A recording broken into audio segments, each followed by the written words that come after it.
پاکستان تحریک انصاف کے امیدوار فاخر نشاط گمن نے پنجاب اسمبلی کے حلقہ PP 52 کے ضمنی انتخابات میں مبینہ دھاندلی کا الزام عائد کرتے ہوئے نتائج ماننے سے انکار کر دیا ہے۔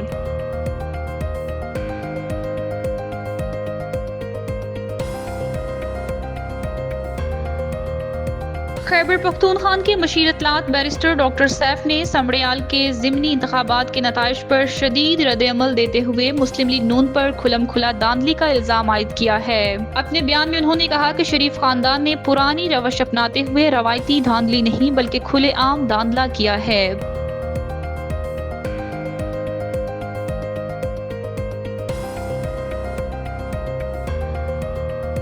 امریکی ریاست کولراڈو کے شہر بولڈر میں اسرائیل کے حق میں نکالی گئی ریلی کے دوران فائرنگ کا افسوسناک واقعہ پیش آیا، جس کے نتیجے میں متعدد افراد زخمی ہو گئے۔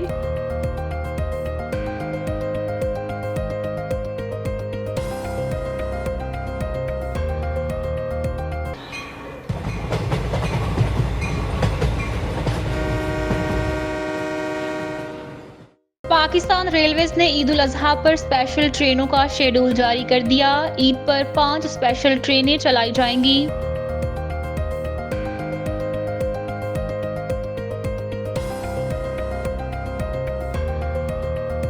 انسانی حقوق کے لیے سرگرم بین الاقوامی اتحاد فریڈم فلوٹیلا کا امدادی سامان سے لدا ایک اور جہاز ایک بار پھر غزہ کی ناکہ بندی توڑنے کے لیے روانگی کے لیے تیار ہے۔ اس بار اس غیر معمولی سفر میں ماحولیات کے لیے سرگرم عالمی شخصیت گریٹا تھنبرگ بھی جہاز میں سوار ہے۔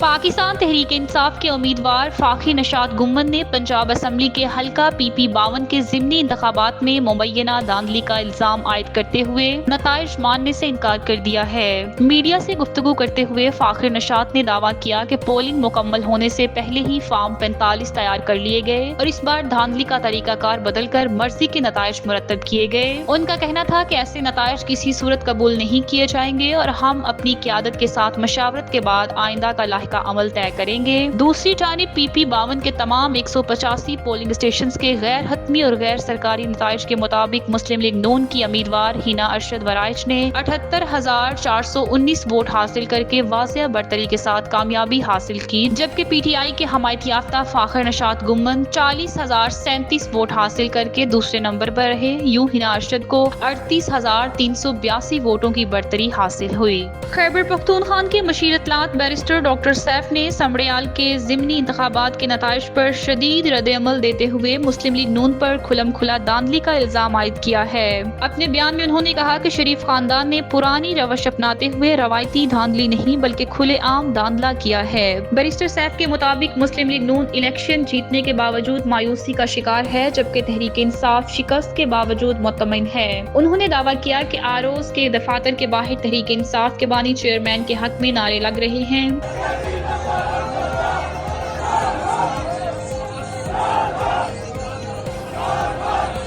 جبکہ دفاتر کے اندر انتخابی نتائج میں رد و بدل کیا جا رہا تھا۔ انہوں نے مزید کہا کہ جعلی حکومت کب تک انتخابی نتائج میں تبدیلی کرتی رہے گی؟ سچ زیادہ دیر تک چھپ نہیں سکتا۔ عوام نے ان ہتھ کنڈوں کو مسترد کر دیا ہے۔ ان کے مطابق یہ نتائج نہ صرف مریم نواز کی کارکردگی پر سوالیہ نشان ہیں بلکہ ان کے لیے ایک زوردار تمانچہ بھی ہے۔ بیرسٹر سیف نے کہا کہ مریم نواز کا ترقیاتی سفر صرف ٹک ٹاک ویڈیوز تک محدود رہا اور عوام نے انتخابات میں ان منصوبوں کا بھرپور جواب دیا۔ ان کا کہنا تھا کہ ایسے اقدامات عمران خان کی مقبولیت کو ختم نہیں کر سکتے۔ امریکی ریاست کولراڈو کے شہر بولڈر میں اسرائیل کے حق میں نکالی گئی ریلی کے دوران فائرنگ کا افسوسناک واقعہ پیش آیا، جس کے نتیجے میں متعدد افراد زخمی ہو گئے۔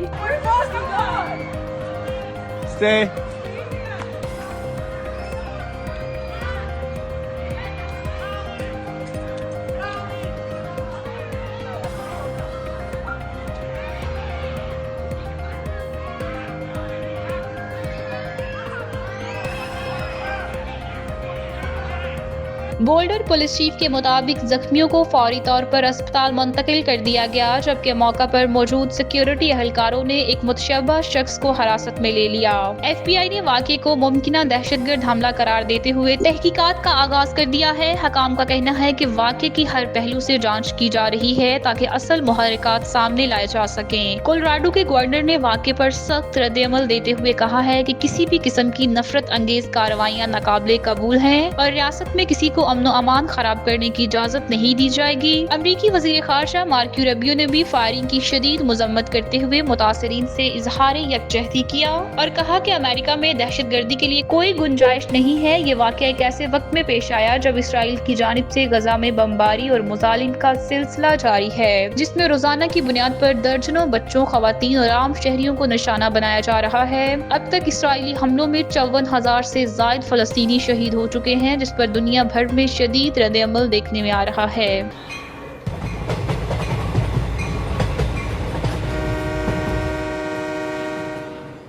پاکستان ریلویز نے عید الاضحیٰ پر اسپیشل ٹرینوں کا شیڈول جاری کر دیا۔ عید پر 5 اسپیشل ٹرینیں چلائی جائیں گی۔ پہلی ٹرین آج دوپہر 1 بجے کراچی سے لاہور کے لیے روانہ ہوگی۔ دوسری ٹرین 3 جون کو صبح 10 بجے کوئٹہ سے پشاور کے لیے جائے گی، جبکہ تیسری ٹرین 3 جون شام 5 بجے لاہور سے براستہ ملتان کراچی روانہ ہوگی۔ جاری کیے گئے شیڈول کے مطابق چوتھی ٹرین 3 جون رات 8 بجے کراچی سے راولپنڈی کے لیے روانہ ہوگی۔ 5ویں ٹرین 4 جون رات 8 بجے کراچی سے لاہور جائے گی۔ ترجمان ریلوے کے مطابق تمام ٹرینیں اکانومی بزنس اسٹینڈرڈ کلاس پر مشتمل ہوں گی۔ وزیر ریلوے حنیف عباسی نے کہا کہ کسی قسم کی غفلت یا کوتاہی برداشت نہیں کی جائے گی۔ غفلت پر افسران عملے کے خلاف سخت کارروائی کی جائے گی۔